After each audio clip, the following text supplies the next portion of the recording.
in its most popular city, Orlando is known as the theme park capital of the world. While that would continue to be a draw for travelers, if you're spending more than a few days in the area, check out some other local and unique experiences. You are in the heart of antique country. We have the inside scoop on Central Florida, beyond the theme parks, because this is our home. Because we are doing the vacation thing. We'll go antiquing in Mount Dora, venture into the oyster waters of New Smyrna Beach. We'll mix it up with 2 drinks inspired by these Florida experiences, and give you a glimpse of what's being called the community model of the future, Lake Nona, which is where we live. This is Guided Detour, Central Florida.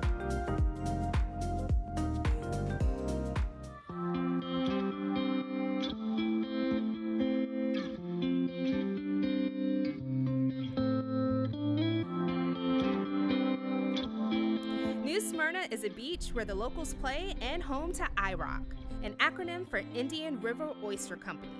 New Smyrna is about a 90-minute drive from Orlando. So we came out here and there's a picture of Dennis with a kayak, and he probably has 1,000 oysters on the kayak. It's completely overflowing, and all the small ones we just put them by a mangrove and just put them the back end down.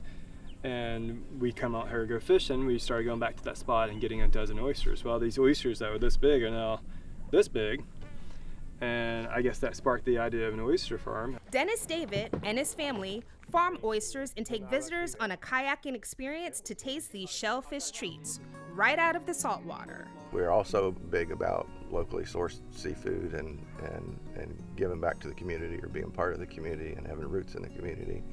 And so we try to service as many local restaurants as we can. It didn't take much for us to make this our own family experience with our 19-year-old Bryce, serving as our drone operator to catch all the action from high above and sample the seafood below. Some people shy away from eating raw oysters, but oysters are good raw, they're good steamed, they're good fried. And so either any of those 3 ways that you can enjoy them in restaurants or at home. Bags here, I flipped 1,500 in one night. Brian Norris, Dennis's son-in-law, not only flips the oysters to maturity, but co-owns the company. Dennis does a great job with his background talking about coming out here and learning about the oyster bars and the history out here and nature. And you get to come out here and see this and how we're able to use the lagoon to make a living. And it's all family, so it's great to be able to bring the kids out here and us actually come out here and work and enjoy the day and have fun. The oysters are raised in hundreds of these floating baskets, which are tied together in chest-high waters of the Indian River's intercoastal way. So they start out that size or smaller typically, and this is where they're at now. So when we put them in these bags, they consisted of probably about 1/10 or less of the bag. Probably only floated up to about here. Now they're almost up to here, and they're ready to be split. So we talk about what a rough life oysters can have. There's a lot of predators that are after them, and so our growing them in bags on the surface protect them from those most of those predators.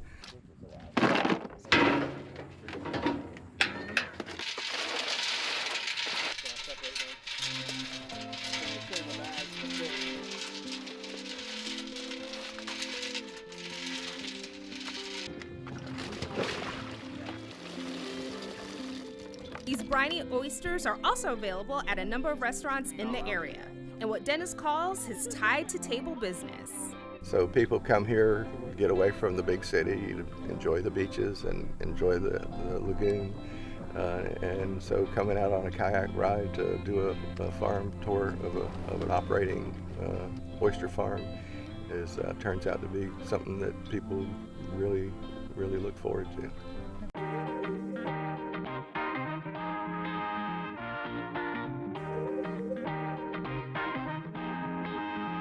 Whether you're collectible pro or simply enjoy the atmosphere of a good old flea market, Renegers Flea and Farmers Market in Mount Dora is the place to be.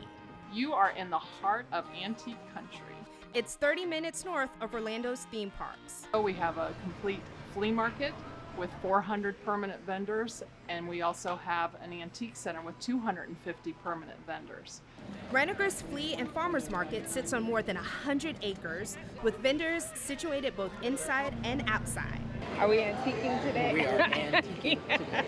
Keith and I quickly discovered that this place tapped into all of the senses, from seeing to tasting. We asked, how do I eat it? Do I bite it? Do I cook it down? You cook it down.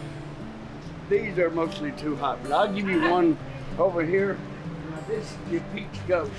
This is the best tasting of the ghost pepper. Okay, peach ghost? Yeah. Okay. I'll put this in a paper sack. You can start with this one, because those will hurt you 2 days in a row. These are the savory jellies. And then we have homemade jams and jellies, all natural, no artificial colors or anything like that. And then as you go along here to candied watermelon rinds, which is a really, really old-fashioned kind of candy that they used to make. Tony Moody with Special Events gave us the grand tour and inside scoop on the lay of the Renneker's land. It's a destination. We are the ultimate original recyclers. Everybody's into being green. Come out here and buy something that has been recycled since the turn of the century.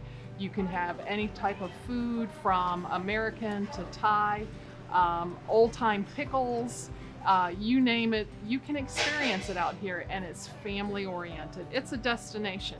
You can spend a whole weekend here. A few times a year, Renneker also hosts special events including car shows and holiday-themed markets. But Mount Dora is quaint. They have wonderful restaurants. They have specialty shops where you can find the cutest things from A to Z again. And then you're right across the street from Renneker's. That's what makes Mount Dora special.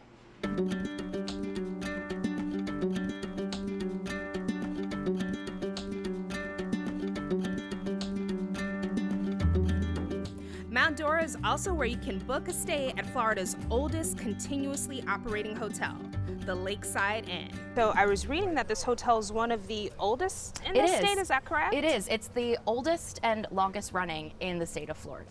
Dylan, the inn's marketing director, gave us the grand tour of the yellow-colored inn and its beautiful landscape along the shores of Lake Dora. One of the things that I'm noticing as well too is that while there's elements of newness, there's still a lot of preservation of history. Absolutely. Can you speak to that? Absolutely. Well, every single one of the rooms has these historic photos and postcards from Mount Dora. Many of them are guests who stayed at Lakeside Inn. So that is something that I just think really adds to it. And every time you come, you could stay in a different room, and there's different antiques, there's different memorabilia from history. So you kind of get a little bit of a different experience every time you stay. The inn opened in the 1880s, and for the next several decades, guests also spent weeks at a time at the inn to fish, hunt, swim, and relax in warm Florida weather. That included dignitaries like U.S. President Calvin Coolidge. So right now we're going to head to the Calvin Coolidge room. That is where him and his wife actually stayed right after he finished his presidency for a month. So this was a great place for him to come and just, I guess, unwind after his presidency. So Calvin Coolidge, so that dates back, how old exactly is Lakeside Inn? Lakeside Inn was built in 1883. So it has been here through everything that this country has seen. Lakeside Inn underwent major renovations in the last decade when its current owners purchased the property. The inn also made a name for itself for its on-site restaurant and a venue for weddings, business meetings, and family reunions. What type of traveler should stay at Lakeside Inn? Is it families? Is it couples? Like, what's the vibe? I really feel it's both. We get a lot of couples who just want to come get away from it all and just have a relaxing weekend, just the two of them. But we also get a lot of families, weddings, we get family reunions a lot. People just love that they can just walk to Mount Dora and see all of the sights.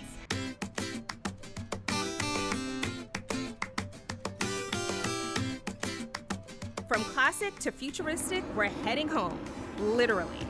I'm talking about the Lake Nona area of Orlando, which is where we live full-time.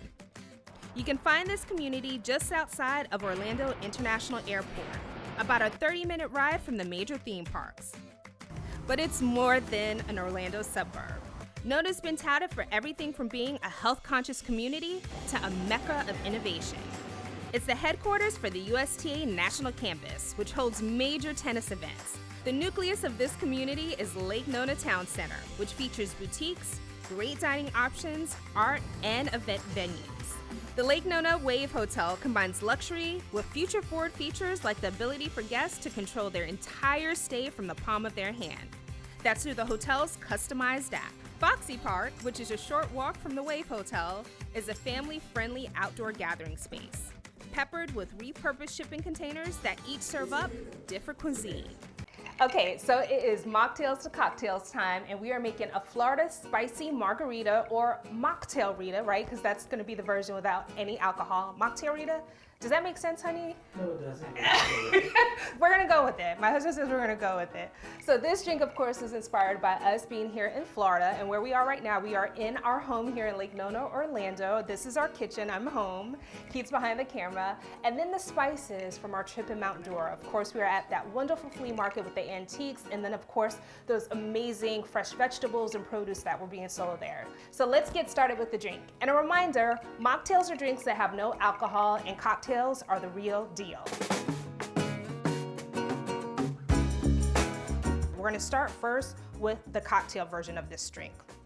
So I'm using my Boston shaker here, and I'm gonna add 2 ounces of the fresh navel orange juice that was freshly squeezed. And what I'm gonna do, I'm not actually putting any ice yet in my shaker because the agave I feel like mixes a little bit better when I add the ice last.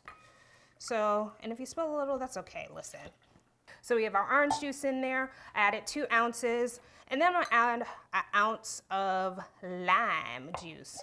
And then for the agave, I'm gonna start with a 1/2 ounce, and this can vary on your drink because really sometimes the citrus, depending on what time of year it is, the sweetness levels can change and the kind of like tangy levels can change. So just eyeball it and do it to your taste levels, but I'm gonna start with, maybe I'll do a 1/4 ounce. And this is gonna serve 1. Here's where the spice comes in. So I'm gonna add jalapenos, thinly sliced. I'm gonna start with 2 jalapenos, the green ones, and then let me do red peppers. I'm gonna put 3 slices of red peppers in there. We are using tequila. We're using a Reposado tequila. Okay, so fun thing about these mini bottles, I actually purchased these online. So here's a travel tip. If you're bringing alcohol with you, the best way to do it, because you know there are restrictions with liquid, is to buy these mini bottles and just fill them up before you head out. So this probably is about 1.5 ounces of tequila. And again, I'm doing the Reposado. And fun fact, so Keith, my handsome husband behind the camera, only recently started drinking tequila, right, hun? And which one do you like? Do you like the silver or do you like the dark, the Reposado? I really like the dark. Put my shaker on. And the shaker has the ice in it. Lock it in. Okay, so this is where my mixing skills come in, honey. Once you're done shaking, get your glass filled with ice. You can actually salt the rim of your glass. I really don't prefer salt, so if you want to do that, that's great, to your own liking. The great thing too about this strainer is it'll catch any like residual seeds from your pepper. What did I call it? A macarita? Macarita. A macarita, a Florida spicy macarita. So his has no tequila, even though he is a new tequila fan. Cheers, Yes, honey. cheers. Okay, let's see. Oh, wow. Delicious. Right? Mm-hmm. And the spice, it's not overpowering. How do you like the red peppers? Can you taste it? I can taste it afterwards. It's like Yeah. an aftertaste. First, I taste the guava and I taste the orange, and then you get hit with the spice. So good. All right. Guided Detour, Central Florida, Florida spicy, macarita and margarita. Cheers. Cheers.